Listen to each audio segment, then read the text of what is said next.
Mga awit, chapter 68, verse 4. Kayo'y magsiawit sa Diyos, umawit ng mga papuri sa Kanyang pangalan.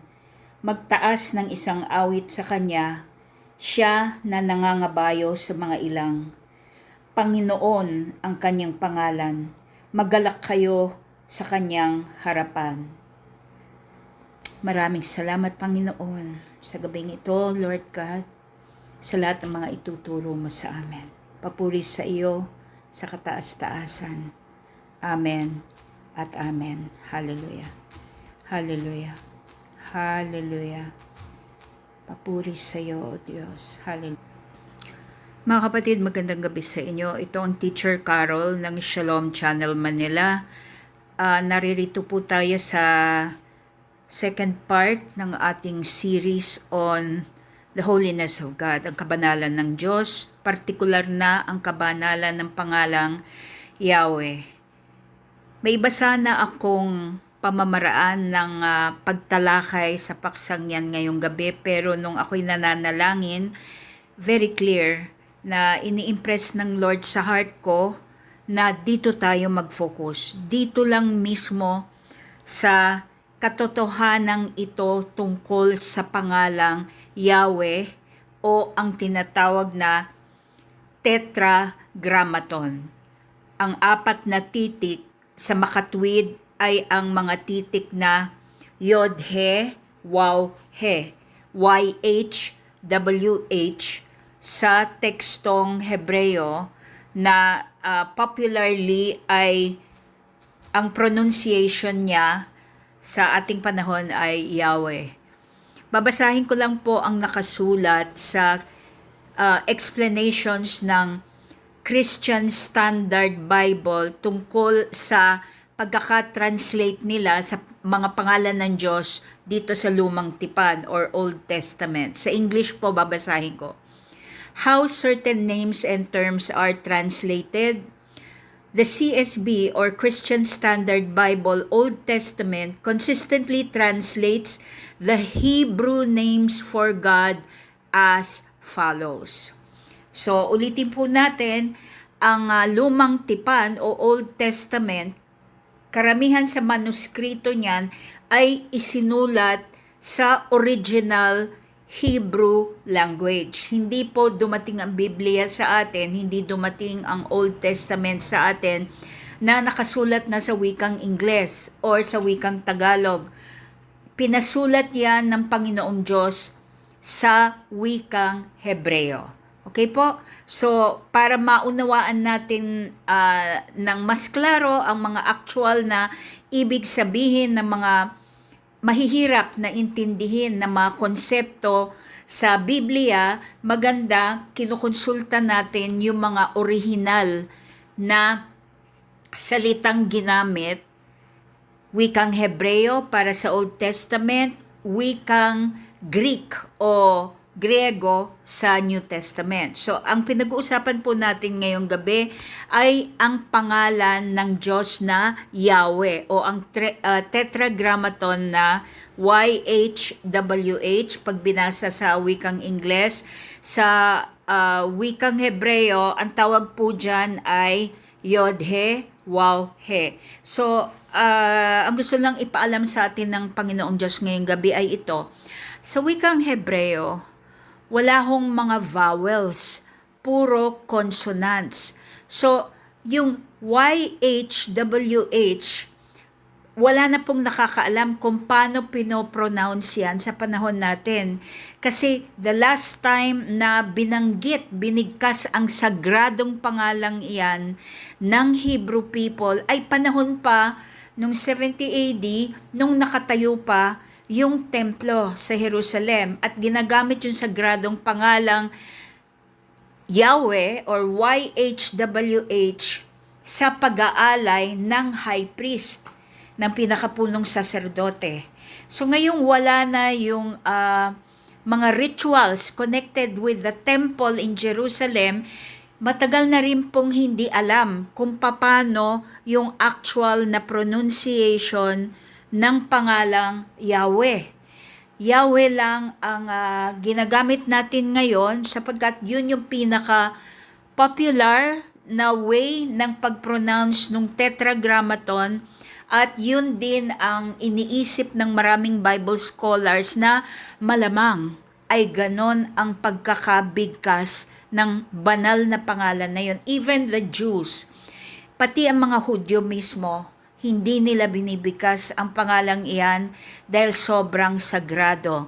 Ngayon po, ito ay pagsaway ng Diyos sa mga grupong namamayagpag ngayon na nagsasabi na ang Diyos na nagngangalang Yahweh ay isang sakim at isang masamang Diyos na konektado kay Satanas.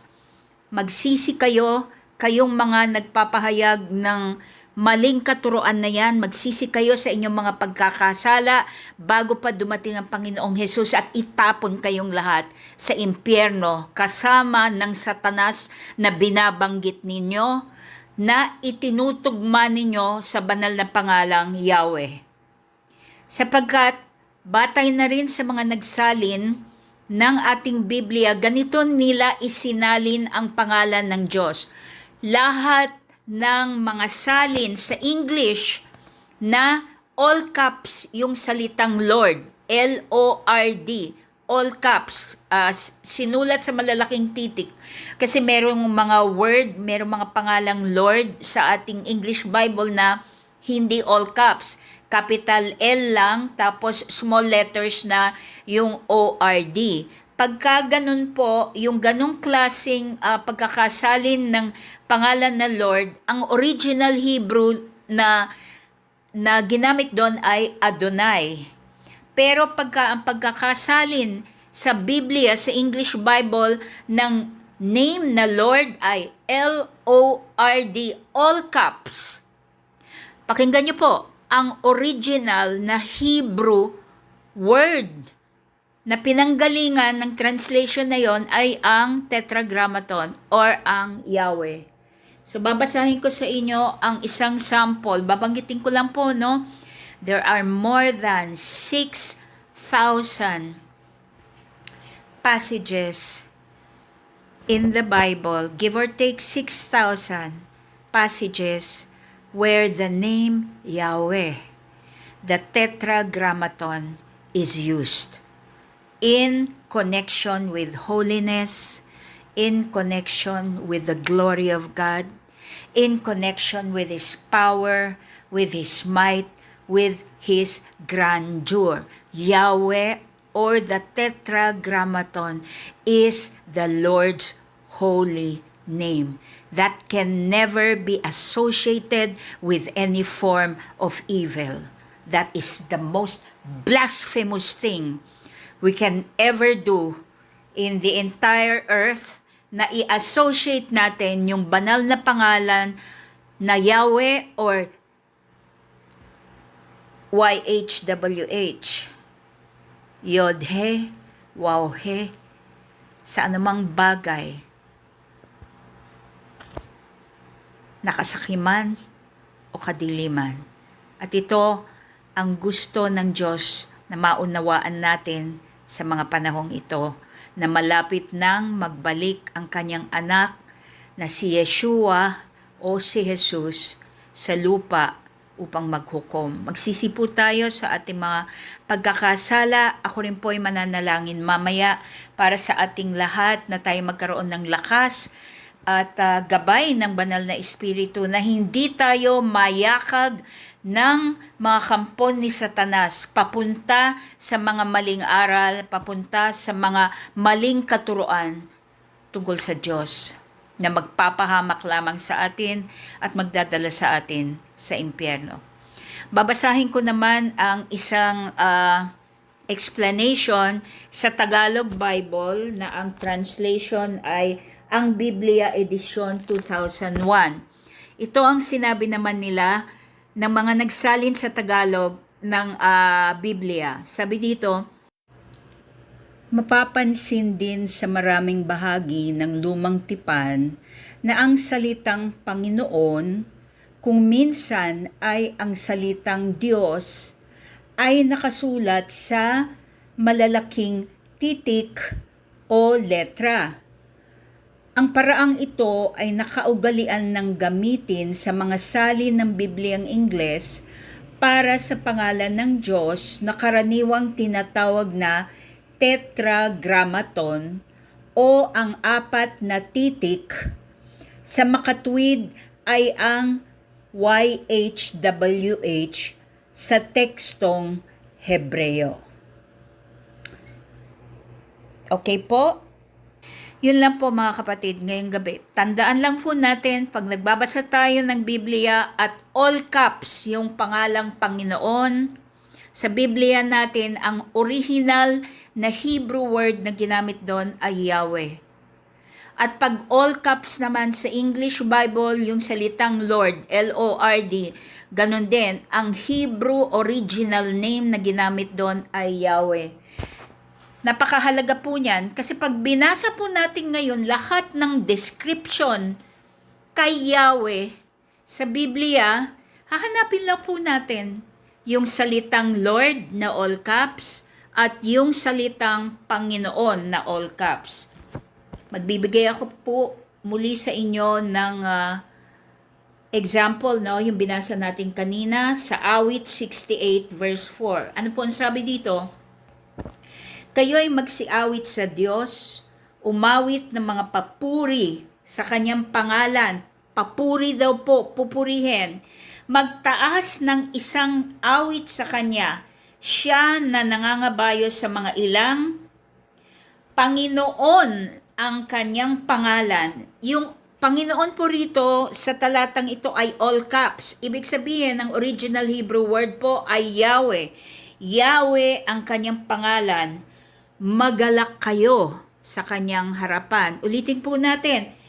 Panginoon, Yahweh, ang kanyang pangalan, magalak kayo sa kanyang harapan. Tatanungin kita kaibigan, kapatid. Kung masama po ba yung Diyos na nagngangalang Yahweh? Sasabihan po ba tayo ng Biblia ng mga nagsulat ng Old Testament nang nagsulat ng Awit 68 na walang iba kundi ang Haring David, sasabihan ba tayo na magalak sa kanyang harapan? If this is an evil God that he was talking about, absolutely not. Kaya nakakagalit po itong mga bulaang guro na ito na nagtuturo na ang pangalang Yahweh ay pangalan din ni Satanas. Shame on you! Magsisi kayo sa mga ipinapakalat ninyong masamang katuroan tungkol sa banal na pangalang iyan. Uulitin ko po, ang tetragrammaton ay banal na pangalan ng kaisa-isang Diyos, the same God who sent Jesus, Yeshua, into the world to save us from our sin. Meron bang ganong masamang Diyos? Ipapadala ang sarili niyang anak sa sanlibutan para magligtas ng mga makasalanan? Pag-isipan po natin yan. Ako po'y magiging diretso sa inyo. Pag kayo po ay kasapi ng mga simbahan na ganyan ang itinuturo, magsilayas na po kayo dyan sa mga grupong yan dahil dadalhin kayo ng mga grupong yan sa impyerno, wala ng ibang lugar.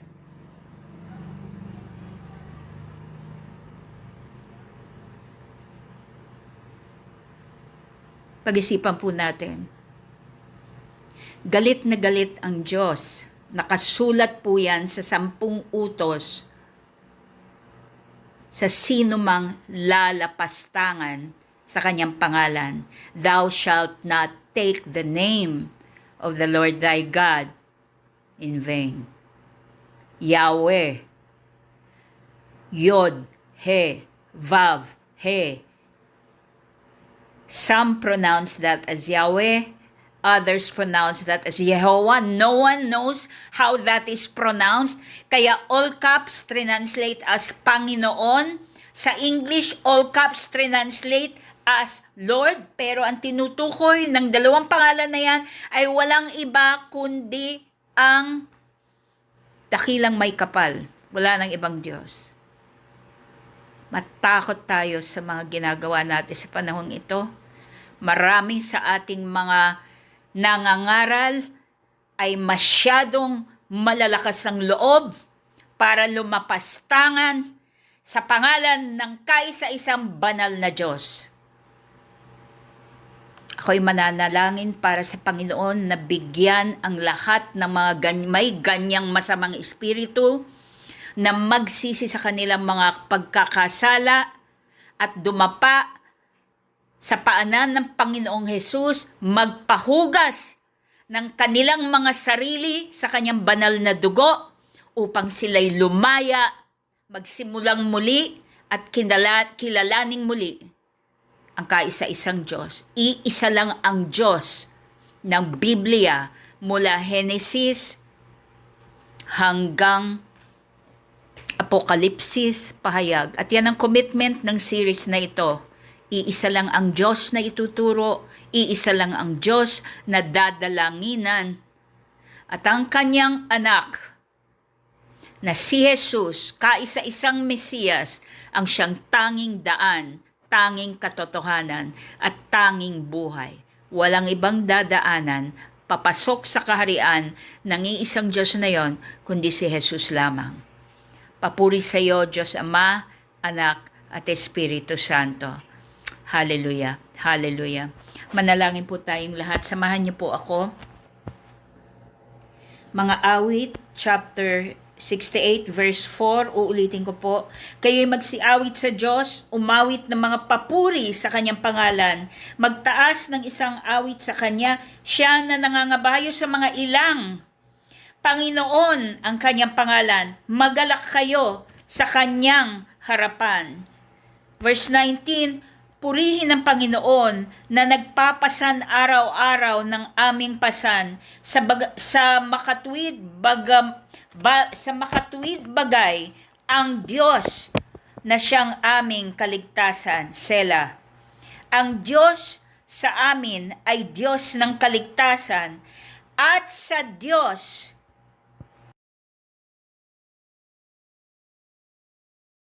Panginoon, sa Kanya ang pagtakas mula sa kamatayan. Ulitin ko po, at sa Diyos, at sa Yahweh na Panginoon, sa Kanya ang pagtakas mula sa kamatayan.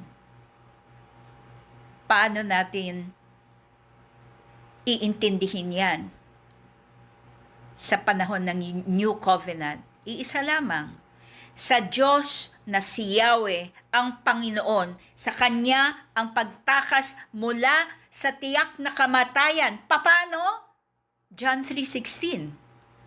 Sa pamamagitan ng Kanyang anak na si Jesus o si Yeshua. For God, Yahweh, so loved the world that He gave His only begotten Son, so that whosoever believes in Him shall not perish, but have eternal life.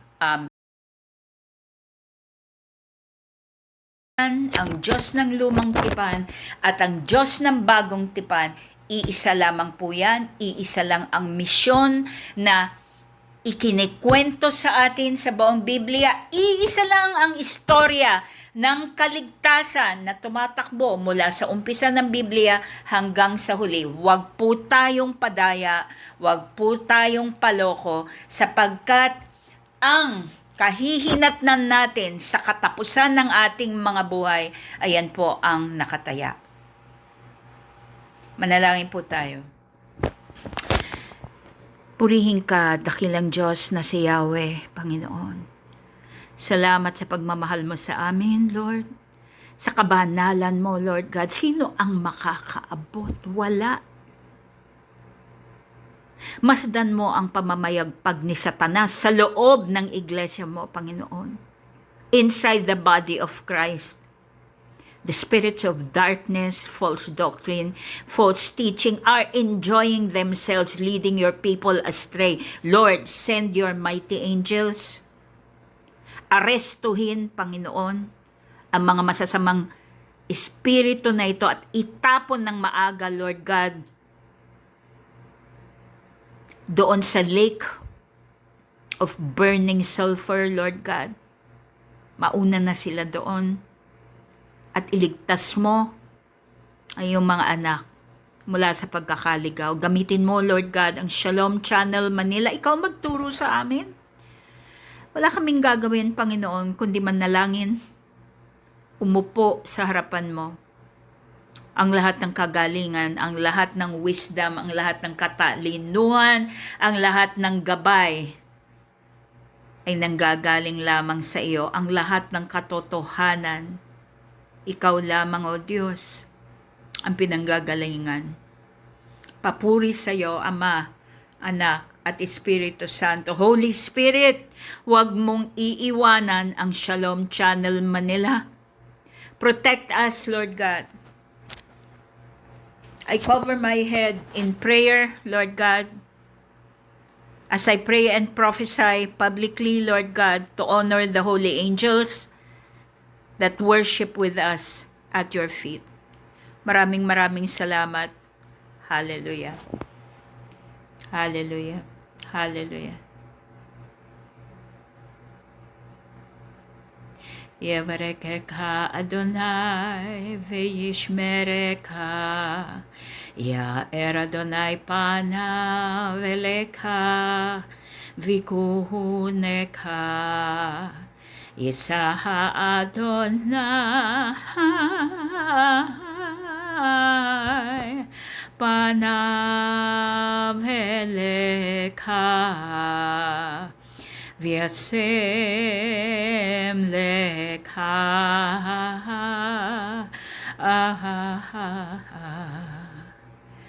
Shalom.